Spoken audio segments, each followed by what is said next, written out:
Joker 2 അഥവാ Joker ഫോലിയഡുവിനെ നമുക്കൊരു prime എക്സാമ്പിളായിട്ട് വെക്കാം to state that not every great film needs a sequel. Joker 1 was incredible. അതൊരു പക്ഷേ വലിയൊരു ശതമാനം ആളുകളും യോജിക്കുന്ന ഒരു കാര്യമായിരിക്കാം. And it was a game changer for me also. ആ ഒരു പടം എങ്ങനെയാണ് എൻ്റെ ഒരു സിനിമാറ്റിക് ജേണി ഇൻഫ്ലുവൻസ് ചെയ്തത് എന്ന് എൻ്റെ കഴിഞ്ഞ വീഡിയോയിൽ ഞാൻ പറഞ്ഞിട്ടുണ്ടായിരുന്നു. അപ്പോൾ ഇത്രയും ഗംഭീരമായ ഒരു സിനിമയ്ക്ക് ഒരു സീക്വൽ വരുന്നുണ്ട് എന്ന് അവർ അനൗൺസ് ചെയ്തപ്പോൾ ഐ വാസ് ബിറ്റ് സ്കെപ്റ്റിക്കൽ. പിന്നെ അതൊരു മ്യൂസിക്കൽ സിനിമയും കൂടി ആകുമെന്ന് പറഞ്ഞപ്പോൾ പൂർണ്ണം എനിക്ക് ഇഷ്ടമല്ല. I don't like musical films. ഞാൻ കാണാൻ ശ്രമിച്ചിട്ടുണ്ട്, പക്ഷേ എനിക്ക് ആ ഒരു സിനിമകളൊന്നും തന്നെ അങ്ങ് കണക്ട് ചെയ്യാൻ പറ്റിയില്ല. ലാലാ ലാൻഡ്, ഗ്രേറ്റസ്റ്റ് ഷോമാൻ, പിന്നൊക്കെ റീസെൻ്റ് ആയിട്ട് വന്ന വോങ്ക, ടിക് ടിക് ബൂം, വെസ്റ്റ് സൈഡ് സ്റ്റോറി, ഇങ്ങനെ കുറച്ചെണ്ണം മാത്രമേ എൻ്റെ മനസ്സിൽ നിൽക്കുന്നുള്ളൂ. ബാക്കിയൊന്നും എൻ്റെ മനസ്സിൽ പോലും നിൽക്കുന്നില്ല. സോ ബേസിക്കലി ഞാനും മ്യൂസിക്കൽ സിനിമകളുമായിട്ടുള്ള ഒരു ബന്ധം നല്ല വിദൂരത്തിലാണ്. ജോക്കർ 2 ഫോലിയഡു അവർ പറഞ്ഞ പോലെ തന്നെ സ്വല്പം മ്യൂസിക്കൽ സിനിമയാണ്. സ്വല്പം എന്ന് പറയുന്നത് ഇച്ചിരി അണ്ടർ സ്റ്റേറ്റ്മെന്റ് ആയി പോകും, കാരണം ഓരോ 10 മിനിറ്റിലും പാട്ട് പാടിക്കൊണ്ടിരിക്കുക. പടം കണ്ട എല്ലാവരും ഒരേ സ്വരത്തിൽ പറയുകയാണ് musical is A bad choice for this film. എന്നോട് ചോദിച്ചാലും ഒരു സംശയവും വേണ്ട, musical was A bad creative decision. At least ഈ ഒരു ചെയ്തു വെച്ച രീതിയിൽ എക്സിക്യൂട്ട് ചെയ്യാൻ വേണ്ടി ആയിരുന്നെങ്കിൽ. കാരണം മ്യൂസിക്കൽ നേച്ചറും ഈ പറയുന്ന ജോക്കറും തമ്മിൽ നല്ലൊരു ബ്ലെൻഡ് വരേണ്ട ഒരു ഐറ്റം തന്നെയായിരുന്നു. അതിപ്പോൾ ബാറ്റ്മാൻ ഗെയിംസ് അതേപോലെ തന്നെ ആനിമേഷൻസ് ഒക്കെ കണ്ടവർക്ക് മനസ്സിലാവും എന്തുകൊണ്ടാണ് ഞാൻ അങ്ങനെ പറഞ്ഞതെന്ന്. ഇതിനകത്ത് ജോക്കറിന്റെ ഹാർലി ക്വീൻ്റെയും ആ ഒരു ഡൈനാമിക്സ് ഒക്കെ ഉണ്ടല്ലോ, അതിങ്ങനെ ചെതറി കടക്കുക, അവിടെ ഇവിടെയൊക്കെ ആയിട്ട് ഇങ്ങനെ തെറിച്ച് കടക്കുക. ലേഡി ഗാഗനെ ഇതിനകത്ത് ഹാർലി ക്വീൻ ചെയ്യാൻ വേണ്ടിയല്ല വെച്ചേക്കുന്നത്, ഒരു കച്ചേരി നടത്താൻ വേണ്ടിയാണ്. അതായത് കഴിഞ്ഞ വർഷം ഞാൻ ടൈലർ സ്വിഫ്റ്റിന്റെ എറാസ് ടൂറിന്റെ മറ്റേ ആ ഒരു കൺസേർട്ട് ഫിലിം ഉണ്ടല്ലോ, അത് കാണാൻ വേണ്ടി പോയായിരുന്നു. ഒരു കണക്കിന് നോക്കിയാൽ ഈ ജോക്കർ ഫോലിയഡും ഉണ്ടല്ലോ, അത് നമ്മുടെ ലേഡി ഗാഗയുടെ എറാസ് ടൂർ ആയിട്ട് കൺസിഡർ ചെയ്യാം. Which apparently sets in Gotham City featuring Joaquin Phoenix as Joker, Lady Gaga as Harley Quinn and വേറെ കുറെ ആൾക്കാരൊക്കെ. ലേഡി ഗാഗയുടെ അടുത്തോട്ട് ക്യാമറ പോകാൻ തുടങ്ങിയോ അല്ലെങ്കിൽ പാൻ ചെയ്യാൻ തുടങ്ങിയോ നിങ്ങൾ ഊഹിച്ചോണം ചേച്ചി പാടിയിരിക്കും, അത് ഉറപ്പാ. I mean she literally start singing out of nowhere. വടച്ചനയിലെ ഡയലോഗ് എനിക്ക് ഓർമ്മ വന്നത്, യാർഡാ നീങ്കല്ല എങ്കിരുന്നില്ല വരീങ്കേ. പുള്ളിക്കാരത്തി മാത്രമല്ല കേട്ടോ, കൂടെ കട്ടയ്ക്ക് ഹോക്കിൻ ഫീനിക്സും ഉണ്ട്. ഇങ്ങനെ ഇത്രയും വലിയ പ്രശ്നമൊന്നും ആദ്യ പടത്തിൽ ഉണ്ടായിരുന്നില്ല കേട്ടോ. സംഭവം ഇത്രയേ ഉള്ളൂ, ആദ്യ പടം വിചാരിക്കാത്ത രീതിയിൽ വൻ ഹിറ്റായി. കഷ്ടിച്ച് $70 മില്യൺ എടുത്ത പടം $1 ബില്യൺ ആണ് ബോക്സ് ഓഫീസിൽ നിന്ന് കളക്ട് ചെയ്തത്. So basically a huge lot of money. എന്നാ പിന്നെ അതിന്റെ പേരും പറഞ്ഞ് നമുക്ക് ഒരെണ്ണം കൂടെ അങ്ങ് പിടിയാം എന്നൊരു ഐഡിയയിലാണ് WB ഈ ഒരു സീക്വൽ അനൗൺസ് ചെയ്യുന്നത്. ഒരു വമ്പൻ പേച്ചൊക്കെ കിട്ടിയപ്പോൾ എന്നാ പിന്നെ പണ്ടാരടങ്ങിയേക്കാം എന്ന് പറഞ്ഞിട്ടാണ് ടോഡ് ഫിലിപ്സും ഹോക്കിൻ ഫീനിക്സും ഒക്കെ ഇതിനകത്ത് തലവെക്കുന്നതെന്നാണ് എൻ്റെ ഒരു നിഗമനം. അതിൽ നമുക്ക് വലിയ കുറ്റം പറയാനും പറ്റത്തില്ല. പക്ഷേ എന്നെ ഞെട്ടിച്ചത് ഈ ഒരു പടത്തിന്റെ സ്ക്രിപ്റ്റിനെ എങ്ങനെയാണ് WB ഗ്രീൻ ലൈറ്റ് കൊടുത്തത് എന്നൊരു കാര്യം ഓർത്തിട്ടാണ്. അതായത് ജോക്കറിന്റെ ആദ്യ ഭാഗം പോലെ തന്നെ ഈ ഒരു പടവും ഒരു കൺവെൻഷണൽ കോമിക് ബുക്ക് മൂവി അല്ല. ഒരു യൂഷ്വൽ DC ഫിലിമിൽ നിന്ന് നമ്മൾ എന്ത് പ്രതീക്ഷിക്കും അതൊന്നും ഈ സിനിമയ്ക്കകത്തില്ല. Which I really appreciate. കുറേ നല്ല ക്രിയേറ്റീവ് ഐഡിയാസിന്റെ ഒരു ബൈ പ്രോഡക്റ്റ് ആയിരുന്നു ഈ ഒരു പടം. പക്ഷേ ആ ഒരു ക്രിയേറ്റീവ് ചോയ്സും ഒരു പരിധിക്കപ്പുറം പോയി കഴിഞ്ഞാൽ ഇറ്റ് വിൽ ഫോളോ. അതായിരുന്നു ഈ സിനിമയ്ക്ക് പറ്റിപ്പോയത്. അതായത് ജോക്കർ പോലെ ഒരു കോമിക് ബുക്ക് ക്യാരക്ടർ, അതിനൊരു സൈക്കോളജിക്കൽ ഡെപ്ത്, കൂടെ തന്നെ ഭയങ്കര സീരിയസ് ആയിട്ടുള്ള ഒരു സോഷ്യൽ കമന്ററി, കഥ പറഞ്ഞിരിക്കുന്ന ഒരു മ്യൂസിക്കൽ നറേറ്റീവ്, അവിടുന്ന് സഡൻ ആയിട്ട് ഒരു കോർട്ട് റൂം ഡ്രാമയിലേക്കുള്ള ഒരു ഷിഫ്റ്റ്. ഇങ്ങനെ ഒരു കൈൻഡ് ഓഫ് അമാൽഗമേഷൻ ഞാൻ ഇതിനു മുമ്പ് ഒരു സിനിമയിലും കണ്ടിട്ടില്ല. സ്റ്റുഡിയോസ് ഇതിനകത്ത് ഒരു സ്ഥലത്ത് പോലും ഇൻവോൾവ് ആയിട്ടില്ല എന്നൊരു കാര്യം പച്ചവെള്ളം പോലെ വ്യക്തമാണ്. എല്ലാം തന്നെ ടോഡ് ഫിലിപ്സിന്റെ ക്രിയേറ്റീവ് ചോയ്സ് ആയിരിക്കണം, അത് തന്നെയായിരിക്കും സംഭവിച്ചിട്ടുണ്ടാവേണ്ടതും. അങ്ങനെ അദ്ദേഹം എടുത്ത ഒരു ക്രിയേറ്റീവ് ചോയ്സിൽ കുറച്ചെണ്ണം ഹിറ്റും ബാക്കിയെല്ലാം മിസ്സും ആയിപ്പോയി. ബട്ട് സീരിയസ്ലി കുറേ നാൾക്ക് ശേഷം ഞാൻ കണ്ട ഒരു ഒറിജിനൽ കോമിക് ബുക്ക് മൂവിയാണ് ജോക്കർ 2 ഫോലിയഡു. Is it a great sequel? No, definitely no.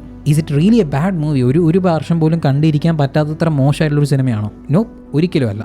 ഒന്ന് തിയേറ്ററിൽ പോയി കാണാനുള്ള എല്ലാ വകയും ഈ സിനിമയ്ക്കകത്തുണ്ട്. വിഷ്വൽസ്, അതിലെ ഓരോ സീനും അവർ ലൈറ്റ് ചെയ്തിരിക്കുന്ന വിധം എൻ്റെ പൊന്നെ ഗംഭീരമാണ്. ജോക്കർ എന്ന് കേൾക്കുമ്പോൾ തന്നെ നമുക്ക് ഒരു ടീൽ ഓറഞ്ച് കളർ പാലറ്റാണ് ഓർമ്മ വരുന്നത്. അത് ഈ സിനിമയിൽ ഓൾമോസ്റ്റ് എല്ലാ സീനുകളിലും അവർ മെയിൻറ്റെയിൻ ചെയ്യാൻ ശ്രമിച്ചിട്ടുണ്ട്. ഓരോ ഫ്രെയിംസും സ്ക്രീനിൽ നിന്ന് കണ്ണെടുക്കാൻ വിടാത്ത രീതിയിൽ അത്രയും ഗംഭീരമായിട്ട് അവർ ചെയ്തിട്ടുണ്ട്. ഇനി പ്രൊഡക്ഷൻ ഡിസൈനിലോട്ട് വരുന്ന സമയത്ത് ആ ഒരു ഗോതം സിറ്റി, നമ്മൾ മാട്രിക്സിന്റെ ബാറ്റ്മാനിൽ കുറച്ച് ഡാർക്ക് ആൻഡ് ഗ്രിറ്റി ആയിട്ടുള്ളൊരു ഗോതം സിറ്റി കണ്ടെങ്കിൽ ഇതിനകത്ത് കുറച്ചും കൂടെ വൈബ്രന്റ് ആണ്. ആ 1980s ആ ഒരു എസ്തെറ്റിക്സ് അവർ നല്ല രീതിയിൽ ചെയ്തിട്ടുണ്ട് ഈ ഒരു പടത്തിനകത്ത്. എന്നാൽ ആ ഒരു സിറ്റി ഭയങ്കര എക്സ്പ്ലോർ ചെയ്യാൻ ശ്രമിച്ചിട്ടില്ല ഇവർ. ആകെ കുറച്ച് സീന് മാത്രമേ ഉള്ളൂ. മോസ്റ്റ്ലി ഈ ഒരു പടം നടക്കുന്ന അർക്കം അസൈലത്തിനകത്തും പിന്നെ കോർട്ട് റൂമിലുമാണ്. അതിൽ നിന്ന് ബാക്കി വരുന്ന കുറച്ച് സീനുകൾ മാത്രമേ നമുക്ക് ആ ഒരു സിറ്റി എക്സ്പ്ലോർ ചെയ്യാനുള്ള ഒരു ടൈം കിട്ടിയിട്ടുള്ളൂ. പക്ഷെ ആ ഒരു കാണിച്ച ഭാഗങ്ങൾ നല്ല രസമുണ്ടായിരുന്നു. ടോഡ് ഫിലിപ്സിന്റെ ഈ ഒരു ഗോതം സിറ്റി കൂടുതൽ കണ്ടാൽ കൊള്ളാം എന്നൊരു തോന്നൽ എൻ്റെ ഉള്ളിൽ കൊണ്ടുവന്നു. പിന്നെ മേക്കപ്പ് ആണെങ്കിലും കോസ്റ്റ്യൂംസ് ആണെങ്കിലും എല്ലാം ഭയങ്കര ടോപ്പ് സാധനങ്ങളായിരുന്നു. ദെൻ സൗണ്ട് ഡിസൈൻ്റെ കാര്യം എടുക്കുകയാണെങ്കിലും അതും അത്യാവശ്യം നന്നായിട്ടുണ്ടായിരുന്നു. പല കീ മൊമെന്റ്സും നമുക്ക് വിഷ്വൽ കാണിക്കത്തില്ല, സൗണ്ടിൽ മാത്രമാണ് ചെയ്തേക്കുന്നത്. പിന്നെ പെർഫോമൻസ് ആണെങ്കിലും ആരും മോശം പറയാനുണ്ടായിരുന്നില്ല. ഹോക്കിൻ ഫീനിക്സ് ഒക്കെ അങ്ങ് തകർക്കുമായിരുന്നു. ജയിൽ ഗാർഡായിട്ട് ബ്രെൻഡൻ ഗ്ലീസൺ വരുന്നുണ്ട്, പുള്ളി കലക്കി. പക്ഷെ ലേഡി ഗാഗയുടെ ആ ഒരു ഹാർലി ക്വീനെ പടത്തിനകത്ത് വലുതായിട്ടൊന്നും ചെയ്യാനില്ലാത്തത് കൊണ്ട്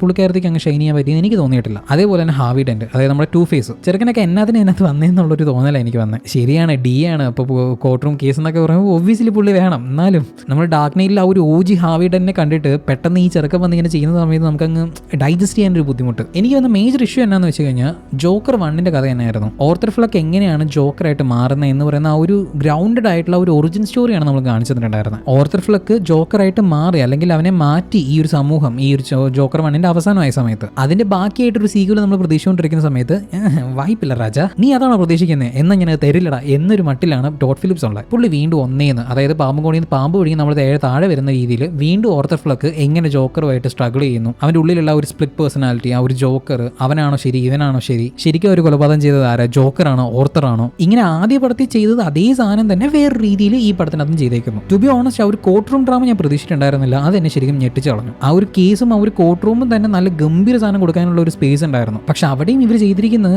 ആ കഴിഞ്ഞ പടത്തിലേക്കുള്ള ഒരു കോൾ ബാക്ക് പോലെയായിരുന്നു. ആദ്യ പടം നമ്മളെ ഒന്നും കൂടെ ഓർമ്മിപ്പിക്കാൻ വേണ്ടി ചെയ്തു കൂട്ടുന്ന കുറെ സീനുകൾ പോലെ എനിക്ക് ഫീൽ ചെയ്തു. ആ മ്യൂസിക്കൽ പരിപാടി അങ്ങ് ഒഴിവാക്കിയിട്ട് ഇതൊരു പ്രോപ്പർ കോർട്ട് റൂം ഡ്രാമയായിട്ട് പ്രസന്റ് ചെയ്താൽ പോലും ഗംഭീരമായേനെ. ഇപ്പൊ ഇത്രയും കിട്ടിക്കൊണ്ടിരിക്കുന്ന ഒരു ബാക്ക് സ്ലാഷ് ഒരു പക്ഷേ കുറയുമായിരുന്നു. യൂഷ്വലി ഒരു സീക്വൽ എന്ന് പറയുന്നത് നമ്മൾ പ്രതീക്ഷിക്കുന്നത് ഒരു ത്രെഡിന്റെ ബാക്കി പകുതിയായിട്ട് തന്നെയായിരിക്കും. പക്ഷേ ജോക്കർ 1 അതിന്റെ സീക്വൽ ആയിട്ടുള്ള ജോക്കർ 2 ഫോളിയോ ഇടുവിനെ നമുക്ക് ആ രീതിയിൽ കൺസിഡർ ചെയ്യാൻ പറ്റത്തില്ല. രണ്ടും രണ്ട് യുഗത്തിലാണ് നിൽക്കുന്നത്. ആനയും ആടും തമ്മിലുള്ള വ്യത്യാസമുണ്ട്, അതും ഇതും തമ്മിൽ. പിന്നെ ഹാർലിക്വിന്റെ ഒരു ക്യാരക്ടർ അതിന് ഒരു ജസ്റ്റിസും അവർ ചെയ്തിട്ടില്ല. അതിപ്പോൾ ലേഡി ഗാഗ മാത്രം പറഞ്ഞിട്ട് കാര്യമില്ല, റൈറ്റിംഗിനകത്തും ഒന്നുമില്ല. എല്ലാം എസ്റ്റാബ്ലിഷ് ചെയ്യുന്ന ഒരു ബാക്ക് സ്റ്റോറി വേണം എന്നല്ല ഞാൻ പറയുന്നത്. പക്ഷേ ഒരു റീസണിങ് എന്ന് പറയുന്ന ഒരു സാധനമുണ്ട്. കാണുന്ന പ്രേക്ഷകനെ ഒരു തരി പോലും വിശ്വസിപ്പിക്കാത്ത രീതിയിലുള്ള ആ ഒരു ക്യാരക്ടറിന്റെ ആ ഒരു നറേറ്റീവ് അപ്രോച്ച് എനിക്ക് ഇഷ്ടപ്പെട്ടെങ്കിലും അതിനെ അവർ കറക്റ്റായിട്ട് യൂസ് ചെയ്യാതെ പകുതി വഴി നിർത്തിയിട്ട് വേറൊരു കാര്യത്തിലേക്ക് ഫോക്കസ് ചെയ്ത് അങ്ങ് പോയി. ഇങ്ങനെ കുറച്ചെണ്ണം എനിക്ക് ഇതിനകത്ത് വർക്ക് ആക്കാതെ പോയെങ്കിൽ പോലും ഇതിലെ കുറേ സംഭവങ്ങൾ എനിക്ക് വർക്ക് ആയായിരുന്നു. ഒന്ന് ഇതിനകത്ത് ആ ഒരു ഓപ്പണിംഗ് സീന് അതെനിക്ക് ഭയങ്കരമായിട്ട് ബോധിച്ചു. ആ ഒരു WBയുടെ ആ ഒരു ലൂണി ട്യൂൺസ് സ്പൂഫ് പരിപാടി നല്ലൊരു ടച്ച് ആയിരുന്നു. അതായത് പഴയ സിനിമയിലേക്കുള്ള ഒരു ചെറിയൊരു കോൾ ബാക്ക് പോലെ നല്ലൊരു ടച്ചായിട്ട് എനിക്ക് ഫീൽ ചെയ്തു. അത് കഴിഞ്ഞ് ആ ഒരു അർക്കും അസൈലും, അത് കഴിഞ്ഞ് ലേഡി ഗാഗയുടെ ഇൻട്രൊഡക്ഷൻ, ലേഡി ഗാഗയുടെ ആ ഒരു അൺറിലയബിൾ മാനിപ്പുലേറ്റീവ് ആയിട്ടുള്ള ആ ഒരു നറേറ്റീവ്, അവിടുന്ന് നേരെ ആ ഒരു കോർട്ട് റൂം പരിപാടി. കോർട്ട് റൂമിലെ ഒരു പെർട്ടിക്കുലർ സീനിൽ മാത്രമാണ് ജോക്കറിനെ നമ്മൾ ഫുൾ ഫ്ലെഡ്ജിൽ കാണുന്നത്. അതേതാണെന്ന് ഞാൻ പറയേണ്ട ആവശ്യമില്ല, പടം കണ്ടാൽ നിങ്ങൾക്ക് തന്നെ മനസ്സിലാവും. അതിലൊരു പെർട്ടിക്കുലർ പരിപാടിയുണ്ട്. അതായത് ഒരു ഇന്റൻസ് ആയിട്ടുള്ള സീനിന് നടുവിൽ നിപ്പിൽ ഓക്കിൻ ഫീനിസ് ഒരു മൈക്ക് കൊടുത്ത് പാട്ട് പാടാൻ തുടങ്ങി. മ്യൂസിക്കൽ എന്ന് പറഞ്ഞു കഴിഞ്ഞാൽ ഇങ്ങനെയായിരിക്കും എന്ന് പറയുന്ന കാര്യം എനിക്ക് അറിയത്തില്ലായിരുന്നു. അതായത് മ്യൂസിക്കൽ പരിപാടിയുടെ ആ ഒരു പ്ലേസ്മെന്റ് വൺ റാൻഡ് ആയിപ്പോയി. പുള്ളി ചുമ്മാ ഇങ്ങനെ തോന്നിടത്ത് കൊണ്ടൊക്കെ ഈ മ്യൂസിക്കൽ കൊണ്ടെങ്കിൽ വാരി എറിഞ്ഞേക്കോ, എന്നാ വെച്ചോ, അവിടെ ഇരിക്കട്ടെ, ഈ ഇവിടെയും കൂടെ കുറച്ച് ആവാന്ന് പറഞ്ഞ് പുള്ളി ഇങ്ങനെ എറിഞ്ഞേക്കുവാ. ഞാൻ വീണ്ടും മ്യൂസിക്കലിനെ കുറ്റം പറയാൻ വേണ്ടി തുടങ്ങി. I am very sorry. ഇതിന് മ്യൂസിക്കൽ പോലെ തന്നെ ഒരു കോൺട്രവേഴ്ഷ്യൽ ടോപ്പിക്കായി മാറിയിരിക്കുന്ന ഇതിന്റെ എൻഡിങ് എനിക്ക് വർക്കായി.